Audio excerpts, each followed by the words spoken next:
Well, let's be honest. Some of our conversations probably go like that, right? We really want to listen, right? Sometimes get a little distracted. We get lost in the conversation. Hopefully never in that important of a conversation. But this morning, I thought it would be good to talk about godly communication. So I've just titled it, Are You Picking Up What I'm Laying Down, right? Communication. Are you picking up what I'm laying down? And we know God is the perfect communicator. He has it nailed, right? He knows when to ask the questions, when to stay quiet. And so we're going to look at what he says. But relationships of any kind are based on communication. Our relationship with God, a marriage relationship, friends, teacher, student, any relationship is based on communication. And a big part of the health of that relationship is directly based on communication, good or bad, right? And so our communication, how we express ourselves, how we speak, how we share, how what is inside of us comes out, that is our communication. So this morning I wanted to do something, an object lesson, and it is actually my favorite all-time object lesson. And some of you have probably seen it, you might know it, but I could watch it over and over because it's so good. So I am going to have a couple people help me this morning. I've already voluntold Vincer, so Vincer's going to come on up here and help me. And I'm looking around, I'm going to pick somebody else. Oh, Jaden, come on up, you can help me too. Jaden's volunteering. Yes, come up here. Yep, come on up. We weren't sure if you guys brushed your teeth this morning, so we brought some toothpaste. Well, you're right about that. I understand your boys. All right, so what I'm going to have you do is go ahead and open the lid up. You guys can open the lids. There might be a seal on it. Let's make sure. Go ahead. Oh, come on, show your muscles. There you go. All right, so we're good. All right, so what I'm going to have you do is on the count of 3, I just want you to, as fast as you can, get all of the toothpaste out of the tube. Are you ready? Ready? Onto the plate. Let's clarify. Onto the plate. All right. Ready? 1, 2, 3. Go.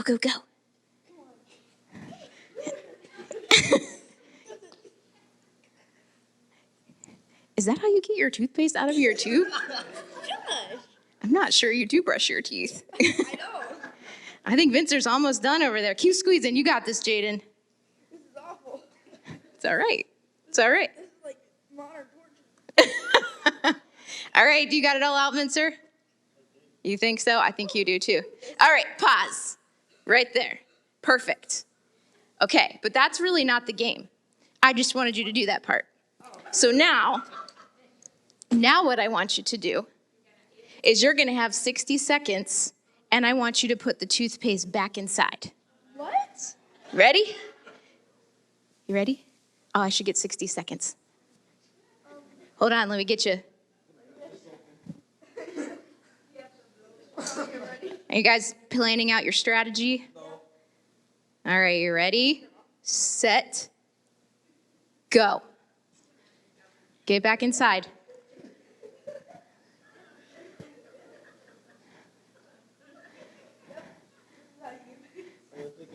That's the outside, Jaden. That's not the inside. Is any going in there, Vincer? You're not doing very good at this. I should have picked someone else. Huh. You can take it out but not put it in. Hey, on the plate. 30 more seconds. You can do it. See, now it's not so bad that you only had a little bit, huh? Yeah, I should just get like one little drop. Right? That's why I didn't tell you what you were doing. Almost. Vincer, come on, dude. You're losing. Yeah, I think you got a little bit in there. I think you did it.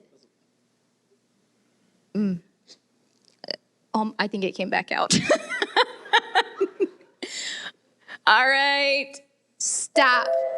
Oh, yeah. Wow, there was a timer noise. Wow. Okay, that's fantastic. Okay, go ahead and set that all down right on the plate. So, Was it easier to take it out or put it in? Take it out. Take it out. Don't do that. So it was easier for it to come out, way easier, right, than to go back in. I'm going to let you guys go down, give them a hand clap. You might want to go wash your hands in the bathroom, okay? Yep. You got this. Don't dribble. You're going to dribble. So you never know when you're with me what you're going to get. So we're talking about communication, right? Words come out super easy. Communication, eye rolls, right? We communicate and it just naturally flows, right? Good or bad, it's coming out. But once it's out there, it is very, very difficult to put it back in, right? Just like this toothpaste, when you communicate something to somebody, good or bad, taking it back, it doesn't work, right? Then there's lots of things that have to happen, right? Maybe if we cut the bottle open and put it back in and repaired it, it would take some work, but we could probably do it. But if the words were thought about before they came out, they wouldn't have to go back in. So we're going to talk about what the Bible says about communication this morning, about our words and our listening, because both are part of communication. We just think about it as words and sometimes facial expressions, but truly listening is part of communication. So how important is communication to God? We're going to look at some different verses. You're going to hear a lot of Proverbs today because that poetry book, that wisdom book, it talks a lot about our mouth because it knows, the Bible, God knows we need a lot of wisdom with communication with our words. So in Proverbs chapter 18, verse 21, it says, "Death and life are in the power of the tongue, and those who love it will eat its fruit." Death and life. Like, that's extreme, but it's true. And God put it in there to kind of give us that shock factor to realize the power that we hold in how we communicate. In Matthew chapter 12, 34 through 37, we're going to read, this is Jesus speaking to the Pharisees, and he's kind of telling them how it is. Like, sometimes that is how you have to communicate. And Jesus knew when. He says, "You brood of vipers, how can you speak good when you are evil? For out of the abundance of the heart, the mouth speaks. The good person out of his good treasure brings forth good, and the evil person out of his evil treasure brings forth evil. I tell you, on the day of judgment, people will give account for every careless," which is like lazy, useless, ineffective word, "they speak. For by your words you will be justified, and by your words you will be condemned." This is just a couple snapshots of how God talks about how important words are, but they're pretty powerful. They affect other people, they affect us, they affect everything, right? Good or bad, we're going to account for the words. So it's really important, obviously, to consider the words and how we're listening and what we're going to say before we respond. So we're going to look at some sisters today. Sisters have the best communication, right? Sometimes they love each other and sometimes they do not love each other. But these sisters in the Bible, I just think it's really cool to see how some communication changed there, how Jesus communicated with one of them, impacted them, and it's with Martha and Mary. So we're going to look at Luke. I know I'm doing lots of scripture, but I want to give you some Bible basis for what we're talking about. Luke chapter 10, and in verse 40, this is where Mary and Martha, they're the sisters of Lazarus, the guy that dies and comes back to life. So they all know Jesus at this point, and Jesus has come to their house to visit, and of course he's usually teaching and loving on people, and he's there. And Martha has been busy cooking and getting things ready and preparing and doing all the hostess things. She's the hostess with the mostest. She's doing all of her stuff. And so in verse 40 it says, "But Martha was distracted with much serving, and she went up to Jesus, and said, 'Lord, do you not care that my sister has left me to serve alone? Tell her then to help me.' But the Lord answered her, 'Martha, Martha, You're anxious and troubled, another word is distracted that could go there, about many things. But one thing is necessary. Mary has chosen the good portion, which will not be taken away from her. Well, when we look at Martha and how she was communicating, she was very accusatory towards Jesus, right? She's like calling him out. And her sister is sitting right there. Like, she's talking about her sister. Have you ever had somebody do that? Like, you're sitting right there and they're like, but blah, blah, blah, blah, blah. And you're like, I'm right here. I'm hearing every word that you're saying. That's what's happening here. She's calling him out. She's talking about her sister. Her sister's feeling all of this. And Jesus is probably like, do you know who I am? He could have been, right? But he didn't. I'm sure that Mary is now feeling a little bit embarrassed, because I'm sure it wasn't just Mary sitting there. I'm sure there was lots of people over at the house. She's ashamed. She's embarrassed. She's in front of Jesus, and her sister is like making it out like she did something horrible, right? I'm sure at that moment, before Jesus speaks, she's humiliated right in front of everybody because of Martha's communication. Now, Jesus, who is our perfect example of how we should respond and communicate, he says to her, you are worried and overwhelmed. One thing that would help you is to spend time with me. Mary chose to do it. That's not going to be taken away. He spoke truth in love to her. He encouraged her, right? He connected with what was going on. He did not react to what she was saying, but he understood why she was saying it. I want you to hear that.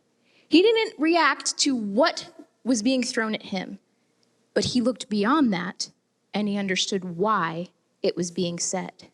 And he met her there. And that's what we're going to talk about today. But I want to show you something else with Martha and Mary and Lazarus. Because if you move to John chapter 11, this is like fast forward a little bit. Lazarus has now been very sick. Jesus was told, but he stayed a little bit. He didn't come right away. And now Lazarus has passed away. Martha and Mary are at the house. They're very sad. People have come to comfort them and grieve with them.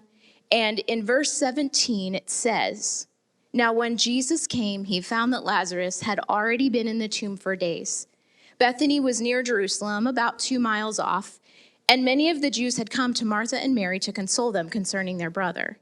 When Martha heard that Jesus was coming, she went and met him. But Mary remained seated in the house. Martha said to Jesus, Lord, if you had been here, my brother would not have died. But even now I know that whatever you ask from God, God will give you. And Jesus said to her, your brother will rise again. I want you to notice something about Martha's communication that's changed. She's still very honest. Martha comes across as a person who's not going to beat around the bush, right? Like, she's going to tell you like it is. And she didn't change that about herself. She still said what she thought and how she was honest. But instead of accusing Jesus, she's emotionally honest with hope, knowing and recognizing who he is, right? There's a shift there. And Martha and Jesus have a little bit more dialogue there. And then we move into this next verse, which shows us that he was like, hey, go get Mary. In verse 28 of that same chapter, it says, when she had said this, she went and called her sister Mary, saying in private, the teacher is here and is calling for you. And when she heard it, she rose quickly and went to him. I want you to notice the difference with how Martha treated Mary in these verses as compared to before. Before, it was public humiliation, right? This time, she went to her in what? In private. It almost means secret. And listen, she could have been like, you knew Jesus was here just like I did. Why did you wait in the house? I had to come back and get you. I'm just as upset as you are. I can't believe this is happening. That could have been a Martha reaction, but it wasn't. Something had changed, and it was reflected in her communication.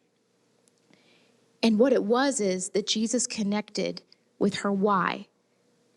Her what was what we were hearing, but her why she was saying it, Jesus connected with, and Martha began to change. So think about a time when somebody has talked over you, right? Has anybody ever had that happen? It's like annoying and frustrating all at the same time, right? Like when people talk over you, you feel like they totally don't even care what you're saying. Or about a time you've communicated something and you thought you did a great job and they completely get something else out of that conversation. You're like, that's not what I said. Like maybe they're even offended at you, right? That's not very good. Or maybe you communicate with somebody and they sincerely understand you. Have you ever had that feeling? Like they get it, right? That is the best feeling when somebody truly connects with what you're saying. Mark Batterson said this, and I just loved it, so I put it up here today. We don't see the world as it is. We see the world as we are. And that is very true. When we're looking out, we're seeing it through our lenses, right? Everybody is. So how do we expect somebody else to be seeing it the exact same way that we are and communicating the exact same way we are?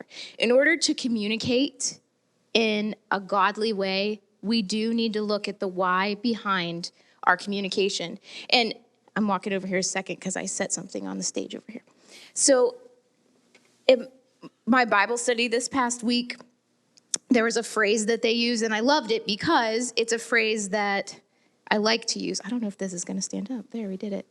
I keep that in my office because I want to remind myself, what is my why? What is my why behind what I'm doing? What is my why? But it so applies to our communication because we're saying, what is the why behind what we're communicating, right? What is our why? That's what we're going to talk about. In those verses I was sharing where Jesus was talking to the Pharisees, he says, out of the abundance of your heart. They're speaking from that. They're speaking from that. The words are coming from that.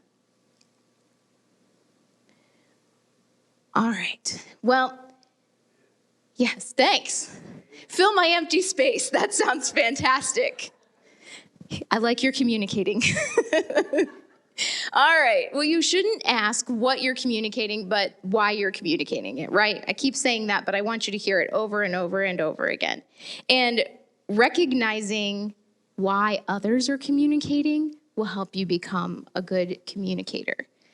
When I worked at a plumbing and electric company before I became on staff here, and I had went to Bible school and I was credentialed, but God just puts you on a little shelf for a little bit until he's ready to put you where you're supposed to be. And so for 8 years, I worked in this plumbing and electric company with my aunt and uncle.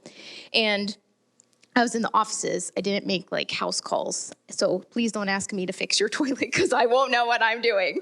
But so I would in there and I had a call from one of the employees, and his wife was a stay-at-home mom and he worked for the company, and he was just talking about how, it's hard to make ends meet. And I was saying, I know. I said, my husband and I both work and it's still really hard for us to cover things. And I thought I was doing a good job of empathizing with him.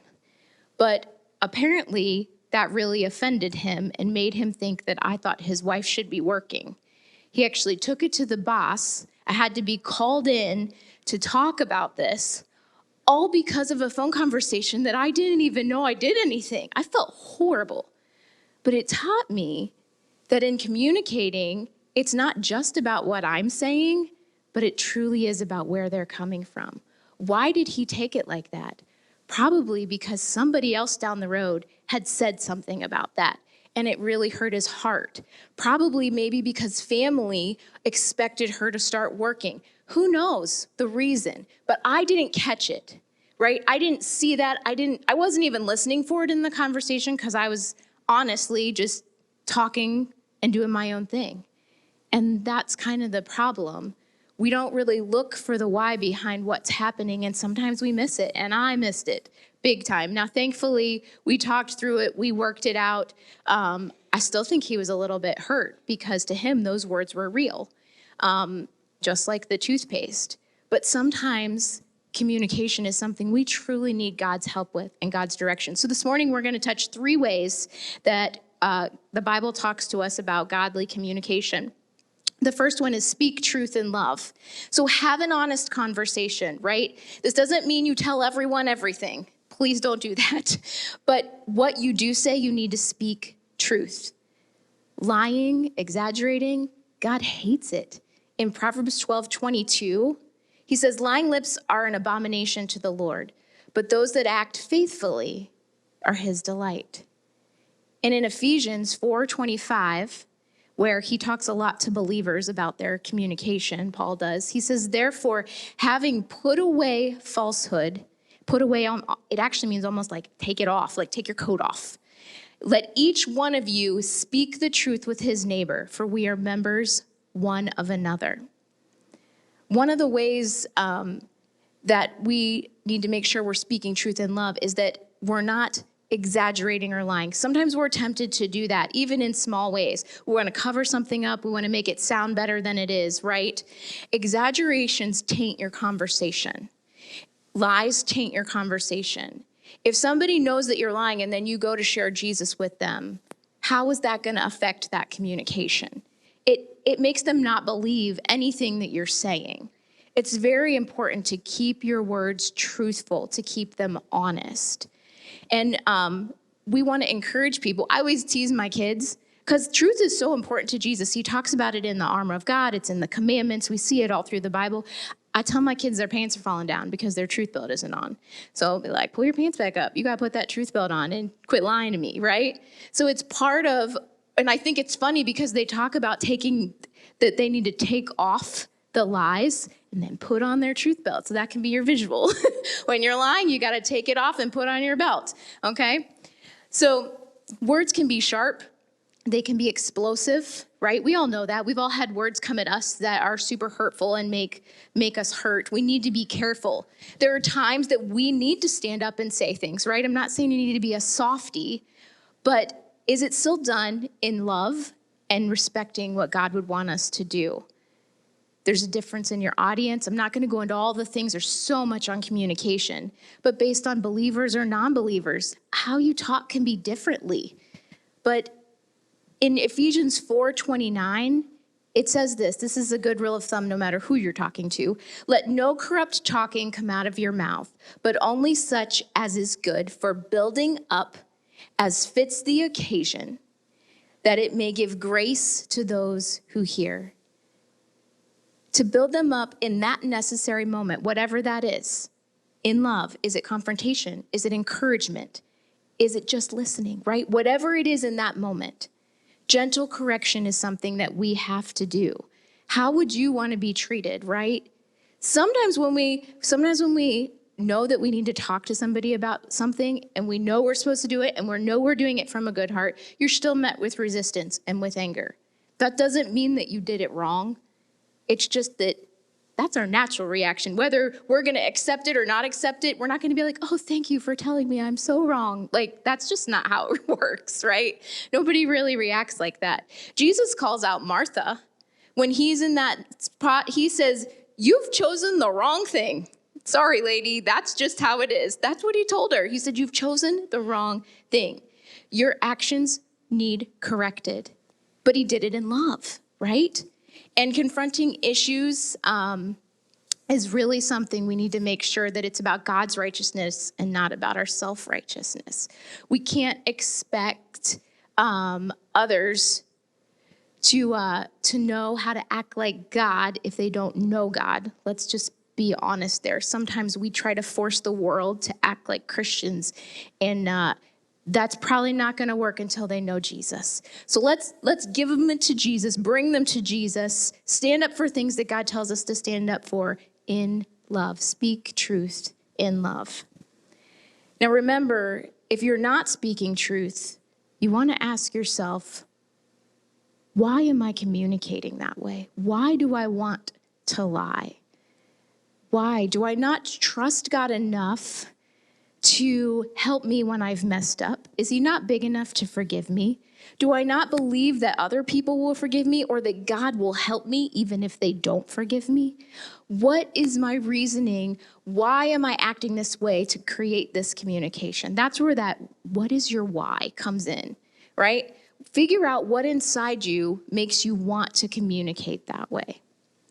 So the second one is listen to understand. So we're going to speak truth in love, right? Just like Jesus did. We're going to listen to understand. Most people are very bad at listening. Very, very bad. Just like these guys on that video, they were horrible at listening.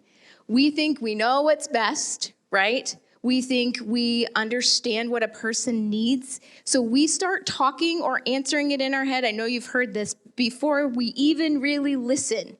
We assume that they're going to connect with what we're saying because it helped us, when in reality, their situation, even if it's the same as yours, with them in the middle of it, it might be different in the way that it's affecting them. Or maybe they're not even going to be asking you anything about that, but you've already got that answer ready, so you're not listening and you miss completely what they're trying to talk to you about.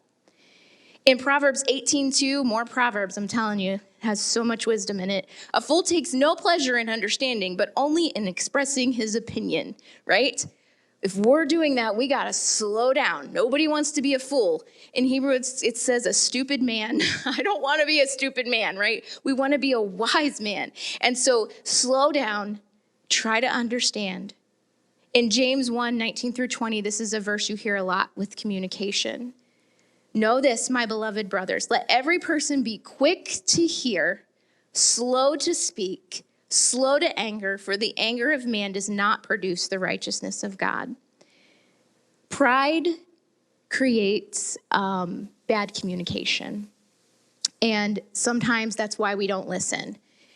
Humility does not solve all our problems, being humble, but it helps you make sure you're not the problem. Does that make sense? When you have humility, it makes you recognize, I don't have all the answers. And when you say, okay, I know I don't have all the answers, it will put you in a position to learn new things, to understand, and to be better equipped to answer and communicate. So seek to understand the person and the perspective they're coming from before you share your thoughts is super wise, right? Anger is an immediate response when we feel offended or put on the spot, right? Like when we're trying to listen, but like what they're saying is like making your blood kind of like start to boil inside. Instead of reacting immediately, which sometimes that's hard, right? Some of us have shorter fuses and longer fuses, so sometimes it's harder for others. Take a step back. Ask yourself, why are they sharing this? Why are they so upset? Jesus could have been really offended and ticked off at Martha. He could have been. I mean, listen, she is telling him what to do. You need to talk to my sister. God, I can't believe you're letting her do this. He could have been so upset with her. He had every right. He's the Son of God, perfect in every way, and she's calling him out, right? But he doesn't do that. Instead, he sees her why. She's anxious and she's overwhelmed. He recognizes that's why she's talking to him this way. She's carrying more than she should be carrying. He recognizes that's why she's reacting this way. Jesus listened to her words. Jesus listened to her beyond the words that were coming out of her mouth. He listened beyond the words. Listen, if you take one thing away from here today, listen beyond the words of the people around you. What they're communicating and saying is most of the time not how they're really feeling and what they're really wanting you to know, but it's what comes out. One of the other things that we need to remember when listening to understand is not to interrupt people. And if you've ever been interrupted, or you are an interrupter and you've gotten the look like, I wasn't done. Proverbs 18:13 says, if one gives an answer before he hears, it's his folly and shame. Now, Matt and I am a talker. I am 100% a talker. And I know in part of my sermon, it talks about fewer words is a smart thing, right? I love to talk. Matt, my husband, is not much of a talker. And sometimes when he's sharing, he even like pauses, like in between like the words. Like, I never do that. But he pauses. And so sometimes I'm like excited and ready and I start and he'll be like, I wasn't done yet. Like that happens at least once a week. I'm telling you. I wasn't done yet. He's gotten good at saying it though. And I'm always like, okay, step back. I was too excited, right? Interrupting people is something that does not help our communication. Thankfully, I have a very understanding husband. But I wanted to practice something real quick this morning to help you recognize how you have to intentionally listen. Intentionally listening is hard. It doesn't come naturally to us. And you have to work at it. And so in just a minute here, I'm going to play some noise. And while I do, I'm going to read just a short little story to you. And I want you to try to listen to what I am communicating to you. All right, here we go. On Monday, we woke up with no water in our house. I drove my silver minivan to Bean in the Bakery to get a cup of coffee. But first, I had to drive Noah to school and wait in traffic in Ravenna.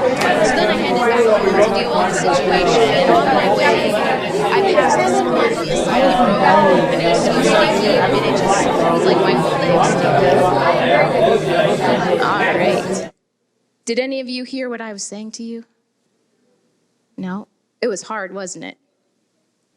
Because there was a lot of distraction going on.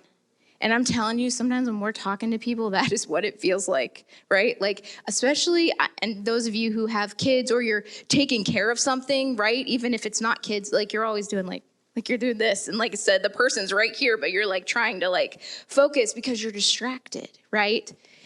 Intentional listening makes you really focus. Now, I was basically just telling you on Monday we had no water in our house, which was awful.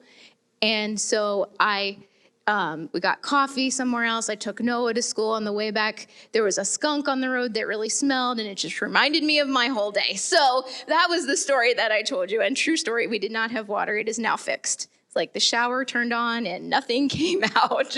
I was like, no. But it was, I did that on purpose. That was extreme, right? Like that was really loud and I was really soft. But I wanted you to get the effect of the words come out easily, but they don't go back in. So we have to focus on listening.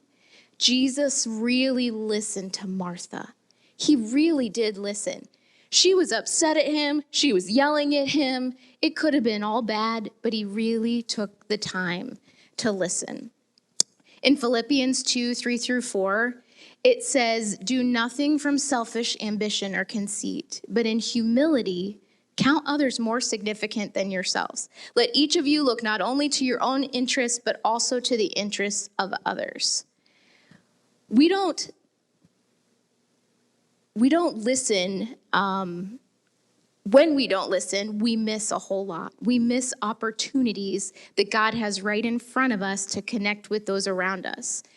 And so why? Like, you got to begin to ask that question, what I'm communicating by not listening. Why am I interrupting? Is there some pride? Is there some selfishness stuck in there that maybe I haven't worked through? Maybe we need to change it. Maybe we need to let God begin to work on that. Maybe he's beginning to show it to you. All right. So we've talked about, I know my time is going away here, but we've talked about speaking truth in love. We talked about listening to understand. And I wanted to give you one more before we close today. This is the few words or no words, right? And this one is probably the hardest for me because I like to talk. And I know there's some people out there that like to talk too. But let me just say, even those who don't like to talk, they communicate without words. And sometimes it should be few eye rolls or few body motions. Like, it's a communication thing, is specific to words. But in Proverbs 10:19, it says, "When words are many, transgression is not lacking, but whoever restrains his lips is prudent."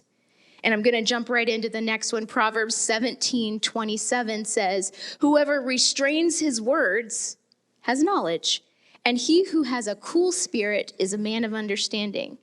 I think it's kind of funny because in Hebrew, they refer to anger a lot of times as hot, and specifically hot nose, because it's a visual. When somebody gets angry, like they get that red face, right? And their nose gets really hot. So in Hebrew, if you were angry, they called you like having a hot nose. And so here it talks about a cool spirit. This is the opposite of a hot-nosed angry man or woman, sorry.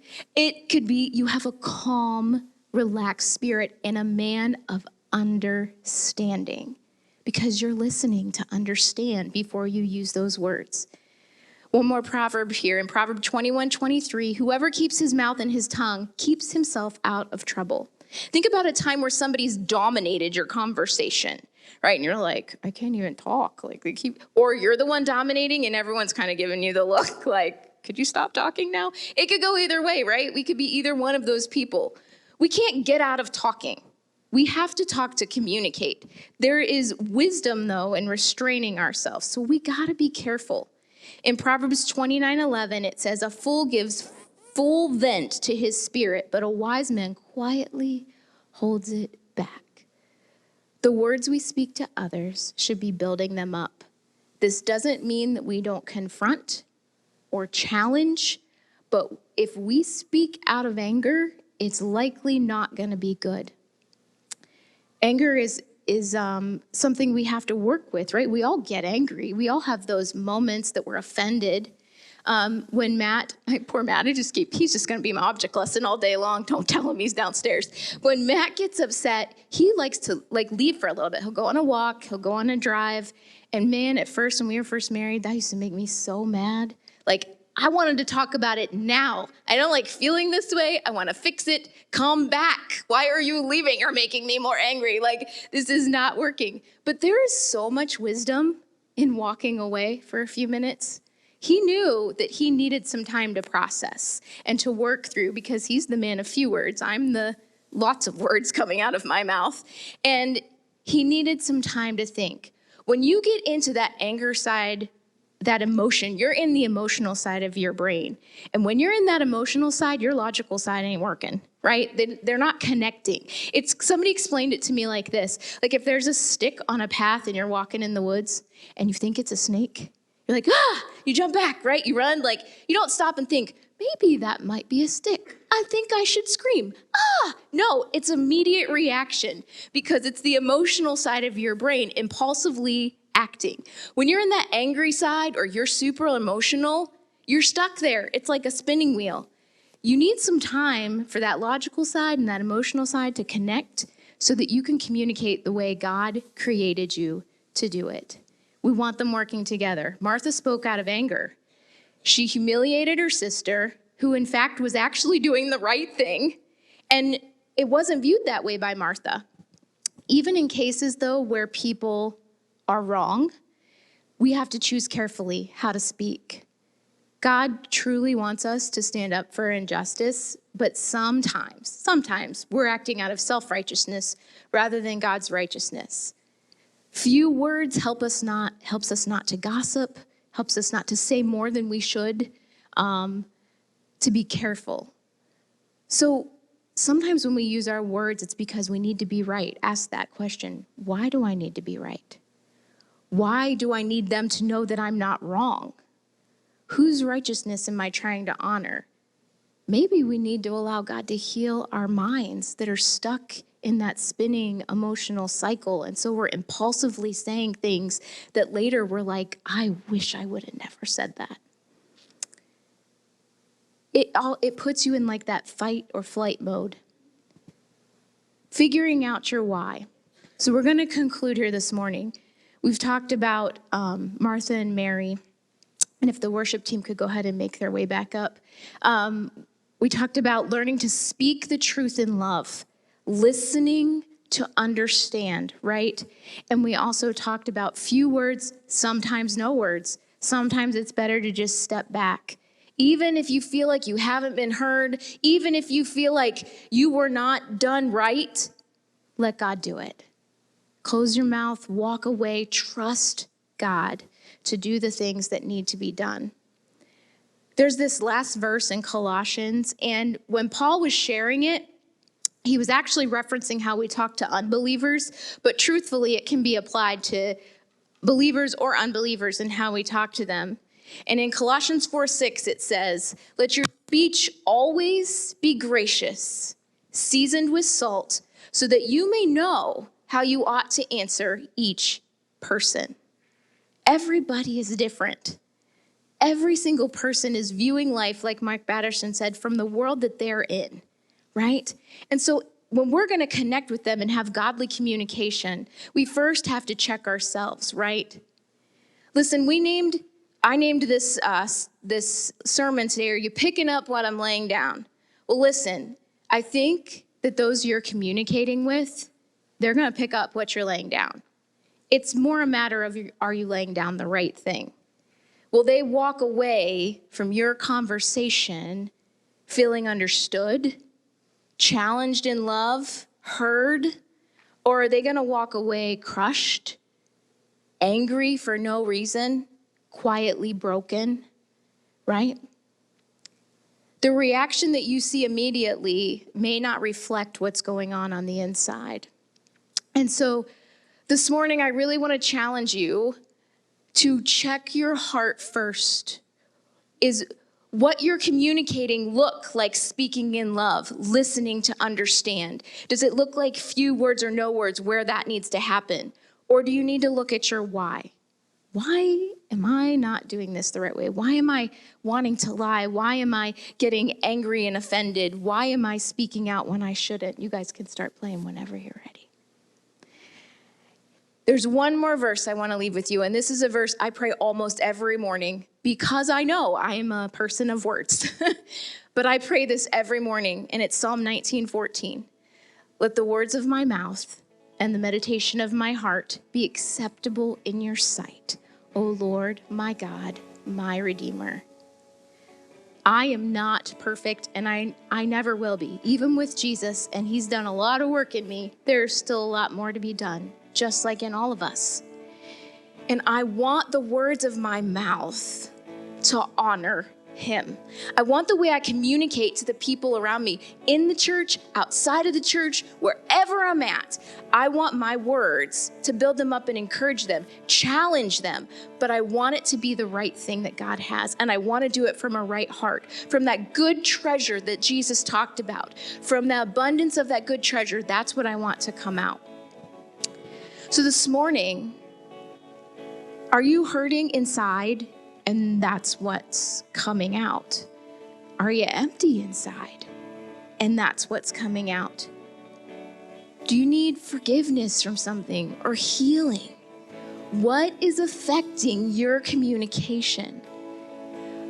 I really want you to allow God to meet you here today. The why behind your what.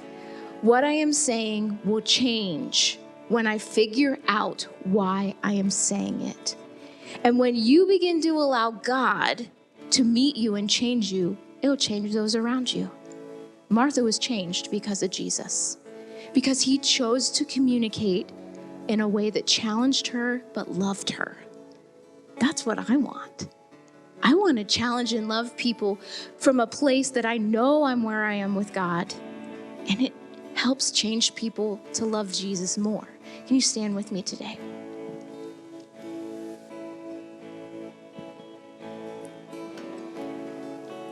We're just going to pray. If you could close your eyes. God, this morning, challenge our hearts to look at the why. To look what we're communicating and see if it lines up with your scripture, with your word, with what you say we need to do. God, reveal it to us. Open our eyes to see our hearts, because we don't know our own hearts, but you do.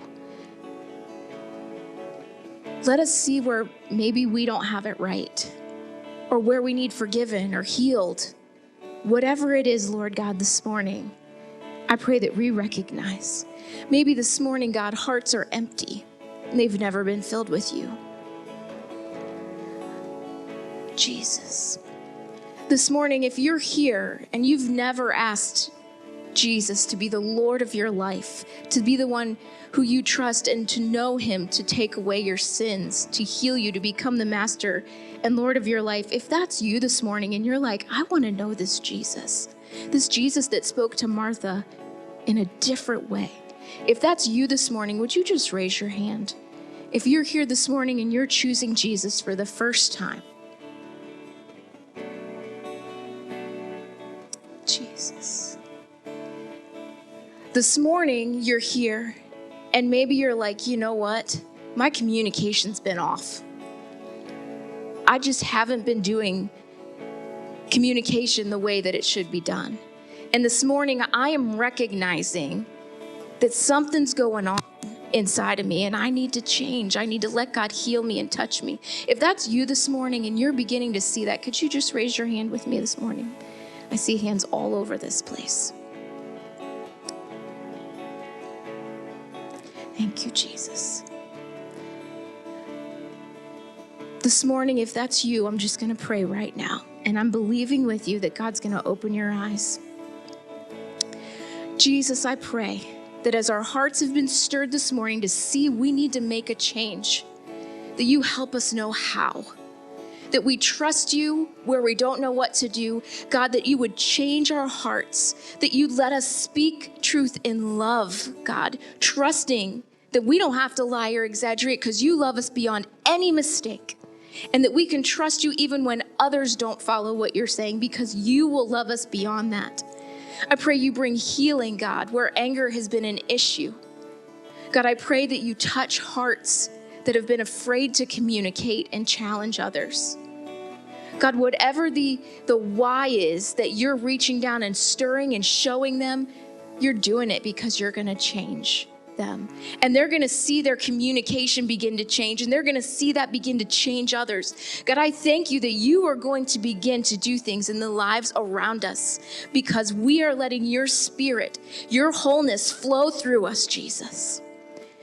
I thank you that we can have godly communication because of you. I pray you bless these people. I pray that you continue to touch and stir their hearts. I pray we continue through this week to seek your spirit, to study your word, to go after you and meet back here next Sunday, ready to praise and celebrate what you are doing, God. We thank you for your goodness. We thank you for your love. We thank you for your patience. You are so amazing, God. We love you so much. In Jesus' name, amen. This morning, I would encourage you to spend some time